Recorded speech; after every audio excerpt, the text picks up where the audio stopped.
বনৰীয়া কচুগুটিৰ ধুনীয়া এটা ৰেচিপি চাওঁ আহক। এইফালে মই বনৰীয়া কচুগুটি বইল কৰি ল'লোঁ। ইয়াৰে মই বাকলিখিনি গুচাই ল'ম।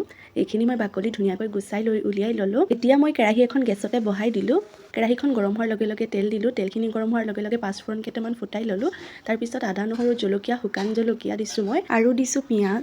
তাতে এইখিনি দি লৈছোঁ। দি লৈ অলপ টাইম মই ভাজি লৈছোঁ। তাৰপিছত সোৱাদ অনুসৰি নিমখ আৰু হালধি দি লৈছোঁ। দি লৈ অলপ টাইম ভাজি ল'ম। এইখিনি এনেদৰে ভাজি লৈছোঁ। কেঁচা গোন্ধটো যোৱালৈকে মই এইখিনি ভাজি ল'ম। তাৰপাছত মই গুচাই ৰখা কচুগুটিখিনি দি ল'ম। দি লৈ তাতে মই কেইটামান মচুৰ দালি দি দিছোঁ। বেছিকৈ নাই দিয়া, কমকৈ দিছোঁ। আৰু দি লৈ এইখিনি মই ভালদৰে অলপ টাইম ভাজি ল'ম।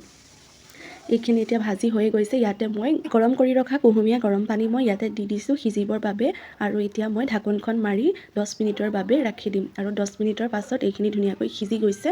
হালধিৰ কালাৰটো অলপ বেছি হোৱাৰ নিচিনা লাগিছে, কিন্তু একো নহয়। ইয়াতে মই এতিয়া ঔটেঙাখিনি বইল কৰি লৈছিলোঁ। ঔটেঙাখিনি মই দি দিছোঁ। দিয়াৰ লগে লগে কালাৰটো জোখত হৈ যাব। এতিয়া মই গুড়ি কৰি ৰখা জালুকৰ গুড়ি দি দিছোঁ। গুড়ি দিয়াৰ পাছতে আৰু আমাৰ কচুগুটিৰ ঔটেঙাৰ জোল ৰেডি।